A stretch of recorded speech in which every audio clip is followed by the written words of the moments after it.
Om Shanti. Good morning. आज प्राणेश्वर बाप दादा के 25 मार्च 2024 के अनमोल महावाक्य सुनते हैं। मीठे बच्चे, अंतर्मुखी बन विचार सागर मंथन करो तो खुशी का पारा और नशा भी रहेगा। तुम बाप समान टीचर बन जाएंगे।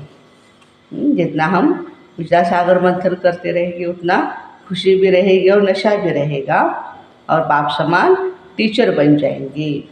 प्रश्न है, किस आधार पर अंदर की खुशी स्थायी रह सकती है? उत्तर, स्थायी खुशी तब रहेगी जब औरों का भी कल्याण कर सबको खुश करेंगे। रहमदिल बनो तो खुशी रहेगी। जो रहमदिल बनते हैं उनकी बुद्धि में रहता है, ओहो हमें सर्व आत्माओं का बाप पढ़ा रहे हैं, पावन बना रहे हैं, हम विश्व का महाराजा बनते हैं। ऐसे खुशी का वह दान करते रहते हैं। ओम शांति। रूहानी बाप रूहानी बच्चों से पूछते हैं, बच्चे यह ओम शांति किसने कहा? तो बच्चों ने जवाब दिया, शिव बाबा ने कहा। हाँ, शिव बाबा ने तो कहा क्योंकि बच्चों को मालूम है यह सभी आत्माओं का बाप है। कहते हैं मैं कल्प कल्प इस रथ में आकर के पढ़ाता हूँ ब्रह्मा बाबा के। अब यह हुआ पढ़ाने वाला टीचर आएगा तो कहेगा ना, गुड मॉर्निंग स्टूडेंट्स। बच्चे भी कहेंगे गुड मॉर्निंग। ये बच्चे जानते हैं आत्माओं को परमात्मा गुड मॉर्निंग करते हैं। लौकिक रीति से गुड मॉर्निंग बहुत करते रहते हैं। यह तो बेहद का बाप है, स्वयं भगवान हमें गुड मॉर्निंग करे, कितने खुश नसीब है हम। वही आकर पढ़ाते हैं, बच्चों को सारे झाड़ और ड्रामा का राज समझाते। तुम जानते हो जो सभी आत्माएं हैं सबका बाप आया हुआ है। यह निश्चय सारा दिन बुद्धि में रहे कि बेहद का बाप हमको पढ़ाते हैं। वो हमारा बाप टीचर सतगुरु है। उनको रास्ता भी कहते हैं, यह भी समझना पड़े। आत्माओं को रास्ते नहीं हैं, समझाते हैं मैं बीज रूप हूँ। इस मनुष्य सृष्टि रूपी झाड़ का नॉलेज तुमको सुनाता हूँ। सिवाय बीज के यह नॉलेज कोई दे नहीं सकता। ऐसे नहीं कहेंगे कि झाड़ को उसने रचा। कहते हैं बच्चे यह तो अनादि है। भगवान ने ये झाड़ कल्पवृक्ष जो है हमारा, बाबा कहते हैं अनादि है, ये मैंने नहीं रचा है इसको, ये अनादि रचना है। बाप को ज्ञान का सागर कहा जाता है। जाने जाननहार अर्थात झाड़ के आदि मध्य अंत का राज जानते हैं।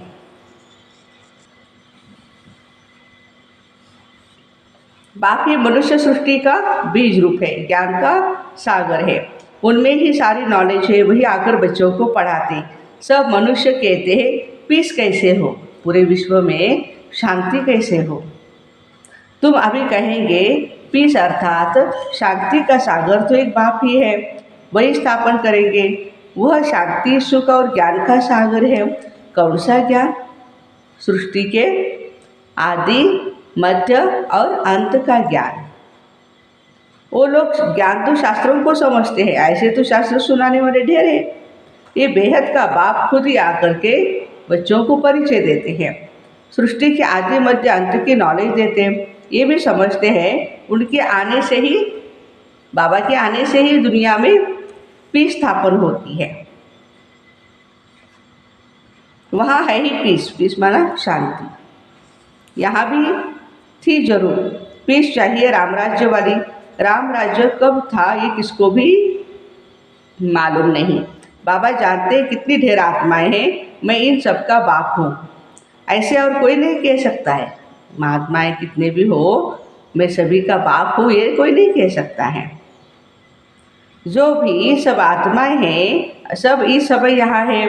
पहले शांतिधाम में थी, फिर सुखधाम में आई, फिर सुखधाम से दुखधाम में आई है। सुख दुख का यह खेल कैसा बना हुआ है ये कोई नहीं जानते। ऐसे सिर्फ कह देते हैं आवागमन का ये खेल है। तो अब तुम बच्चों की बुद्धि में है, वह हम सब आत्माओं का बाप है। भगवान हमारा बाप है, वह हमको नॉलेज सुना रहे हैं। बहुत हम भाग्यशाली आत्माएं हैं जो हमें यह नॉलेज मिल रही है। वही आकर के स्वर्ग का राज्य स्थापन करते हैं, हमको पढ़ाते भी हैं। कहते हैं बच्चे तुम ही देवता थे, ऐसे और तो कोई कहेंगे नहीं। सभी आत्माओं का बाप तुमको आकर के पढ़ाते हैं। कितना बेहद का ये बड़ा नाटक है।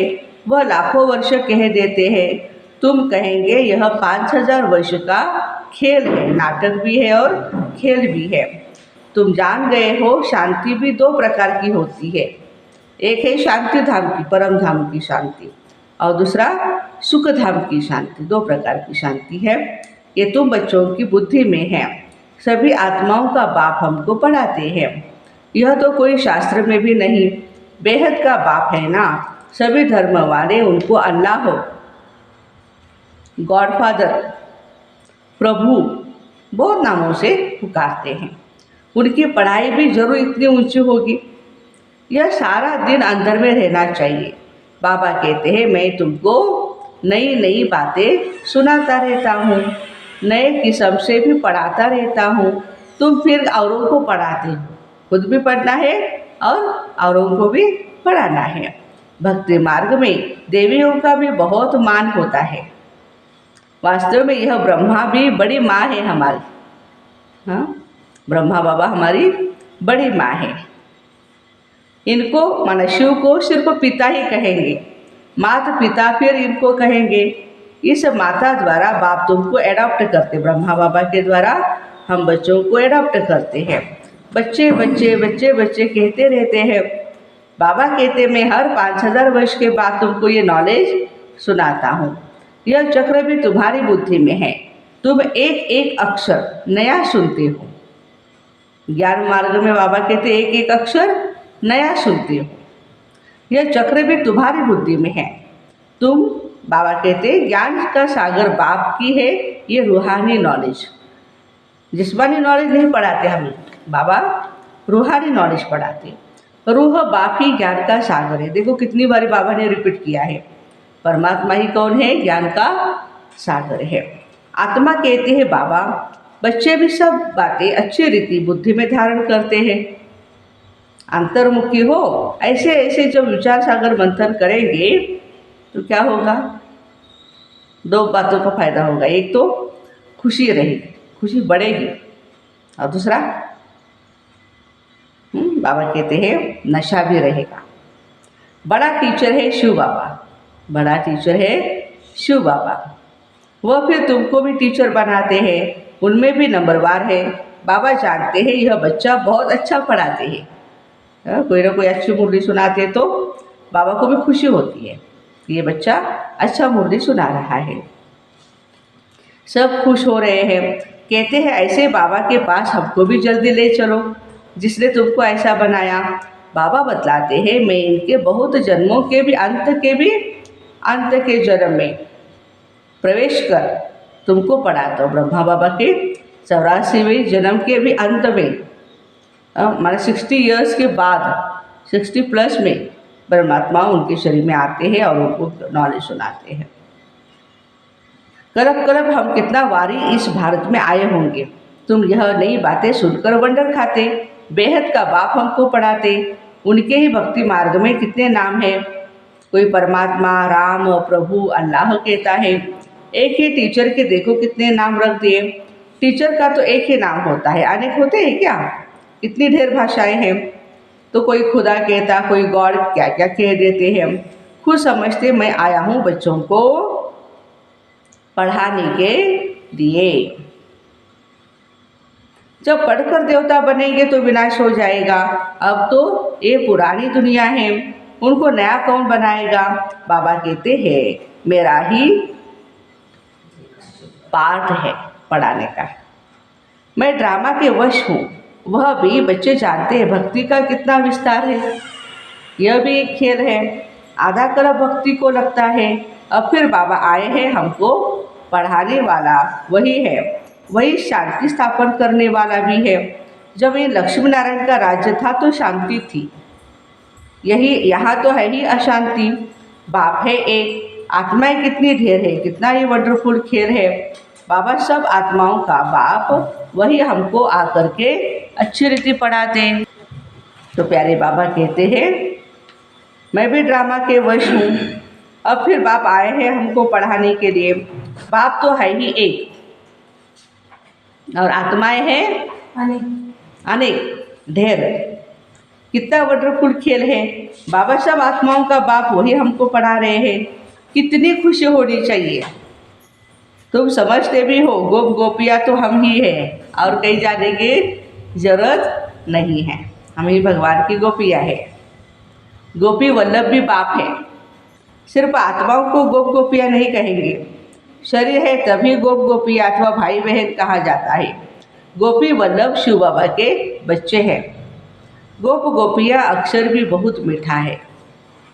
गायन है ना, अच्युतम केशवम राम नारायण गोपी वल्लभम जानकी नाथम। यह महिमा भी इस समय की है, परंतु न जानने के कारण यह सब बातें गुड़दानी बनाती है। गुड़दानी खाइए ना सभी ने। ये बाप बेट वर्ल्ड की हिस्ट्री ज्योग्राफी सुनाते हैं। वो लोग तो सिर्फ इन खंडों को जानते हैं। सतयुग में किसका राज्य था, कितना समय चला, ये कोई नहीं जानते, क्योंकि कल्प की आयु भी लाखों वर्ष कह देते हैं। बिल्कुल घोर अंधियारे में है।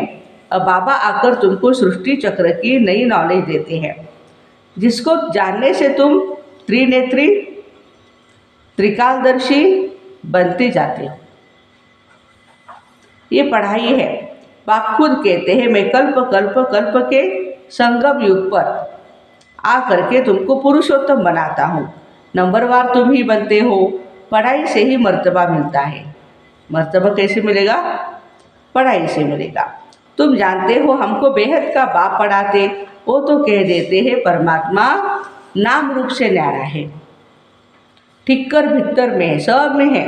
क्या क्या कहते रहते हैं। देवियों को देखो कितनी भुजाएं दी, अष्टभुजा दुर्गा माता को दी। रावण को 10 शीश दिखाते। तो बच्चों को दिल में आना चाहिए, सब आत्माओं का बाप ही हमको पढ़ाते हैं, पावन भी बनाते। तो अंदर में कितनी खुशी होनी चाहिए। परंतु खुशी भी तब आएगी, कब आएगी? जब फिर औरों का भी कल्याण करेंगे। सबको खुश करो, रहम दिल बनो। ओहो बाबा, हमको तो विश्व का महाराजा बना देते हो। राजा रानी प्रजा सब विश्व के मालिक बनेंगे ना। बाबा कहते हैं वहाँ कोई सतयुग में वजीर आदि नहीं होते हैं, कोई ज़रूरत ही नहीं। अब राजाएं भी नहीं हैं। बाकी बाबा कहते वजीर ही वजीर है सब, राय सलामत करने वाले, राय देने वाले, लेकिन सहयोग देने वाले उसको राय देंगे भाई ऐसा नहीं ऐसा करो, लेकिन सहयोग देना चाहिए ना उसको। परिस्थिति कठिन परिस्थिति में है तो अभी तो प्रजा का प्रजा पर राज्य है। वो घड़ी घड़ी ये बुद्धि में आना चाहिए, बेहद का बाप हमको पढ़ाते हैं। जो अच्छी रीति पढ़ेंगे वही पहले आएंगे और उच्च पद पाएंगे। ये लक्ष्मी नारायण इतने साहूकार कैसे बने, क्या किया? भक्ति मार्ग में कोई बहुत साहूकार होते हैं तो समझा जाता है इसने ऐसे उच्च कर्म किए होंगे। जो साहूकार है उसने उच्च कर्म किए होंगे। ईश्वर अर्थ भी दान पुण्य करते रहते हैं। समझते हैं इनकी एवज में हमको बहुत कुछ मिलेगा, तो मिलता है। अब बाबा डायरेक्ट आए हैं, सब उनको याद करते हैं, आकर के पावन बनाओ। ऐसे नहीं कहेंगे यह नॉलेज दे, ऐसा लक्ष्मी नारायण हमको बनाओ। मनुष्यों की बुद्धि में तो श्री कृष्ण ही याद आता है। बाबा को न जानने के कारण कितना दुखी हो पड़े हैं। अब बाप तुमको दैवी संप्रदाय का बनाते, तुम शांतिधाम में जाकर फिर सुखधाम में आएंगे। बाप कितना अच्छी रीति समझाते, बल सुनते हैं, परंतु जैसे कि सुनते नहीं हैं। सुन रहे हैं लेकिन बुद्धि इधर उधर भटक रही है। पत्थर बुद्धि से पारस बुद्धि होते ही नहीं। अभी हम सभी कौन बैठे, पारस बुद्धि है बने हैं ना यार, सभी वही बैठे हैं। सारा दिन बाबा बाबा बाबा ही याद रहना चाहिए। स्त्री का पति के पीछाड़ी देखो कैसे प्राण निकल जाता है। स्त्री का बहुत लव रहता है, पुरुष का लव रहता है, बाबा ने नहीं कहा। स्त्री का बहुत लव रहता है पति पर। यहाँ तो तुम सब बच्चे हो, फिर भी नंबरवार। तुम जानते हो ऐसे बेहद के बाप को हम घड़ी घड़ी भूल जाते। बाबा कहते मुझे याद करने से तुम्हारे विकर्म विनाश होंगे। फिर भी भूल जाते। अरे ऐसा बाप जो तुमको विश्व का मालिक बनाते, उनको तुम क्यों भूलते हो? माया के तूफान आएंगे, फिर भी तुम कोशिश करते रहो। बाबा को याद किया तो वर्षा मिल जाएगा। स्वर्गवासी देवताएं तो सब बन जाते हैं, बाकी सजाएं खाकर फिर बनते हैं। फिर पद भी बहुत ही कम हो जाता है, सजा खाने से पद भी कम हो जाता है। ये सब नई बातें हैं। ध्यान में तब आएगी जब बाप को, टीचर को याद करते रहेंगे। तुम टीचर को भी भूल जाते हो। बाबा कहते हैं जब तक मैं हूँ, विनाश का समय आए और सब कुछ इस ज्ञान यज्ञ में स्वाहा हो जाए, तब तक ये पढ़ाई चलती ही रहेगी। तुम कहेंगे पढ़ाया तो सब कुछ है, फिर क्या पढ़ाएंगे? बाबा कहते नई नई पॉइंट्स रोज निकलती रहती है। तुम सुनकर खुश होते हो ना, तो अच्छी रीति पढ़ो और सुदामा मिशन जो भी ट्रांसफर करना है करते रहो। सुदामा मिशन यह भी बहुत बड़ा व्यापार है। बाबा व्यापार में बहुत प्राज्ञ थे। ब्रह्मा बाबा बहुत ब्रॉड माइंडेड थे। बाबा व्यापार में भी रुपए से एक आना धर्माओं निकालते ही थे। बल घाटा भी पड़ता था, धंधे में घाटा भी पड़ता था, क्योंकि सबसे पहले हमको डालना पड़ता था। कहते थे आप जितना जास्ती भरेंगे, आपको देख करके सब भरेंगे, तो बहुतों का कल्याण हो जाएगा। वह था भक्ति मार्ग। यहाँ तो सब कुछ बाप को दे दिया। बाबा ये सब कुछ ले लो। बाप कहते हैं तुमको सारे विश्व की बादशाही देता हूँ। विनाश का साक्षात्कार, चतुर्भुज का भी साक्षात्कार हुआ ब्रह्मा बाबा को। तो उस समय समझ में आया कि हम विश्व का मालिक बनेंगे। परमात्मा की प्रवेशता थी ना। विनाश देखा, बस यह दुनिया खत्म हो रही है। ये धंधा आदि क्या करूं? छोड़ो गदाई को, छोड़ दिया। छोड़ो गदाई को कहा है ना। हमको राजाई मिल रही है, अब बाप तुमको ही समझा रहे हैं। सारी पुरानी दुनिया विनाश होने वाली है। तुमको कुंभकर्ण की नींद से जगाने का कितना पुरुषार्थ कर रहे हैं, तो भी तुम जगते नहीं। तो बच्चों को एक बाप को याद करना है। सब कुछ बाप को दे दिया तो जरूर एक बाप ही याद आएगा। जिसको दिया है वही याद आएगा। यही नहीं, यदि नहीं दिया तो नहीं याद आएगा। तो तुम बच्चे जास्ती याद कर सकते हो जिनके माथे मामला कितने बांधे लिए, उनके समाचार भी बाबा के पास आते हैं, है ना। बाबा को ख्याल होता है। बेचारियाँ मार बहुत खाती है, पति कितना सताता है। भल समझते ड्रामा में है, हम कर ही क्या सकते हैं। कल्प पहले भी अबलाओं पर अत्याचार हुए थे, नई दुनिया तो स्थापन होनी थी। बाबा तो कहते बहुत जन्मों के अंत में भी मैं प्रवेश करता, तो जरूर हम ही गोरे थे जो अब सावरे बने हैं। मैं ही पहले नंबर में जाऊंगा, हम जाकर श्री कृष्ण बनेंगे। इस चित्र को देखता हूँ तो ख्याल आता है जाकर बनूंगा। तो बाबा बच्चों को अच्छी रीति समझाते, और बच्चों का काम है समझकर औरों को भी समझाना। अच्छा, मीठे मीठे सिक्किरदे बच्चों प्रति माता पिता बाप दादा का याद प्यार और गुड मॉर्निंग। रूहानी बाप की रूहानी बच्चों को नमस्ते। रूहानी बच्चों की रूहानी माता पिता बाप दादा को याद प्यार गुड मॉर्निंग और नमस्ते। वाह बाबा वाह, शुक्रिया बाबा। धारणा के लिए मुख्य सार है, हम गोपी वल्लभ की गोपियाँ हैं। इस खुशी व नशे में रहना है। अंतर्मुखी बन विचार सागर मंथन कर बाप समान टीचर बनना है। सुदामा मिसल अपना सब कुछ ट्रांसफ़र करने के साथ साथ पढ़ाई भी अच्छी रीति पढ़नी है। विनाश के पहले बाप से पूरा वर्षा लेना है। कुंभकर्ण की नींद में सोए हुए को जगाना है। वरदान, मधुरता के गुण द्वारा संस्कार मिलन करते हुए मंगल मिलन मनाने वाले होली हंस भव। जैसे होली पर रंग खेलते और एक दो का मुख मीठा कराते हैं, मंगल मिलन मनाते हैं, ऐसे आप होली हंस बच्चे जब एक दो को रूहानियत के संग का रंग लगाकर मधुरता की मिठाई खिलाते हो, आपके नैनों से, मुख से, चलन से मधुरता प्रत्यक्ष रूप में दिखाई देती है, तब मंगल मिलन अर्थात संस्कार का मिलन होता है। आपस में संस्कार का मिलन होना ही प्रत्यक्षता का आधार है। इसी से ही जय जयकार भी होगी। स्लोगन है, विदेहीपन का अभ्यास करो, यही अभ्यास अचानक के पेपर में पास कराएगा। विदेहीपन का अभ्यास अचानक के पेपर में पास कराएगा। तो ऐसे मधुरता के गुण द्वारा संस्कार मिलन करते हुए मंगल मिलन मनाने वाले सभी होली हंस भाई बहनों को ओम शांति, happy Holi, have a nice day.